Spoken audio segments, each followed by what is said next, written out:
Cooperation movement में तो national college के प्रिंसिपल बने सुभाष चंद्र बोस। गांधी जी से मतभेद रहे, मनभेद कभी नहीं रहा, कभी नहीं रहा। बड़ी उटपटांग कहानियां फैलाई गई हैं गांधी जी और सुभाष चंद्र बोस जी के बारे में। बहुत पैट्रियट ऑफ द पैट्रियट्स कहा उन्होंने गांधी जी को। बड़ी उल्टी सीधी कहानियां उनके बारे में, बोस जी के बारे में और गांधी जी के बारे में फैलाई गई। अब जब हमारे यहाँ ऐसे लोग गांधी जी के बारे में पढ़ाएंगे जो गांधी को बदतमीज बोलेंगे और गाली देंगे,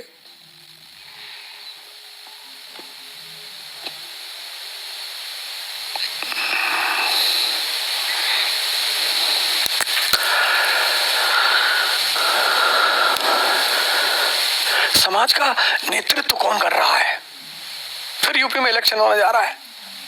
गांधी जी के लेफ्टिनेंट थे ये लोग, द युवा यंग टर्क। इनको उस वक्त यंग टर्क कहा जाता था, यंग टर्क्स।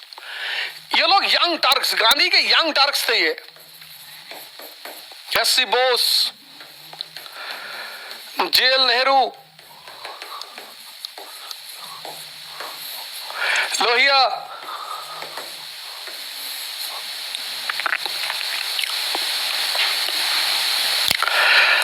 जयप्रकाश नारायण, ये सब गांधी के यंग टर्क्स थे।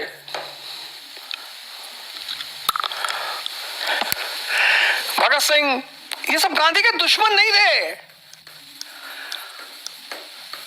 ये सब गांधी के दुश्मन नहीं थे, ये सब गांधी के यंग टर्क्स थे। टर्क्स लड़ाकू कौम है ना, तो यहां टर्क मतलब लड़ाकू।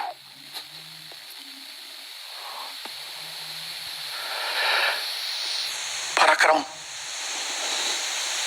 सोशलिस्ट मूवमेंट को जब बढ़ावा मिला 1929 के बाद, 1929 के बाद, जब आप मॉडर्न इंडिया पढ़ेंगे, ग्रेट डिप्रेशन, जब एक तरफ उजाला हुआ, लाइट, कहां? यूएसएसआर में, और दूसरी तरफ अंधेरा हुआ, डार्कनेस, कहां?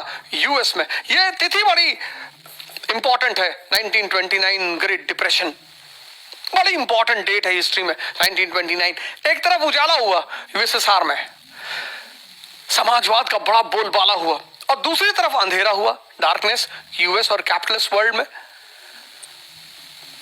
तो पूरी दुनिया में एक समाजवाद की लहर देखोगे। 1931 का जब कराची सेशन आप पढ़ोगे मॉडर्न इंडिया में, तो उस पर सोशलिज्म का प्रभाव देखोगे आप। 1930s का जो दौर रहा, और समाजवाद, और उस वक्त समाजवाद के जो सुपरस्टार रहे वो एस.सी. बोस रहे।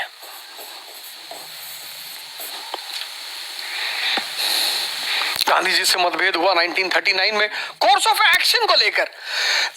1939 में जब सेकेंड वर्ल्ड वॉर शुरू हुआ, तो ब्रिटिश गवर्नमेंट ने कहा कि India is on the side of Britain and is committed to fight for the independence of Poland. द्वितीय वर्ल्ड वॉर शुरू हुआ तो ब्रिटिश गवर्नमेंट ने कहा कि भारत जो है वो ब्रिटेन के साथ है और पोलैंड की आजादी के लिए प्रतिबद्ध है, कमिटेड है। गांधी जी ने कहा मजाक कर रहे हो यार। बोले अरे हम सीरियस हैं। बोले नहीं, मजाक कर रहे हो यार।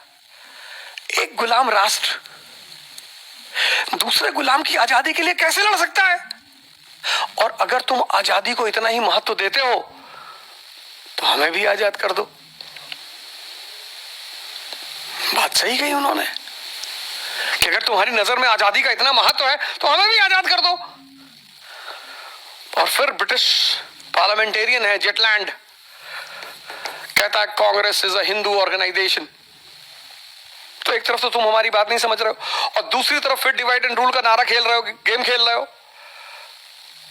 तो कांग्रेस की जो मिनिस्ट्रीज थी 8 प्रोविंसेस में, सबने रिजाइन कर दिया।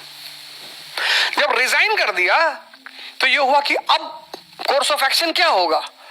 तो बोस जी ने कहा हम 6 महीने का टाइम देंगे सरकार को, और अगर ब्रिटेन ने हमें आजाद नहीं किया तो रिबेलियन। गांधी जी ने कहा नहीं, हम वेट और वॉच करेंगे। बोस ने कहा हम 6 महीने का टाइम देगा और नहीं तो विद्रोह। गांधी जी ने कहा नहीं, वेट और वॉच, जब सही समय आएगा तब हम आक्रमण करेंगे। थोड़ा सा उत्तेजित हुए बोस,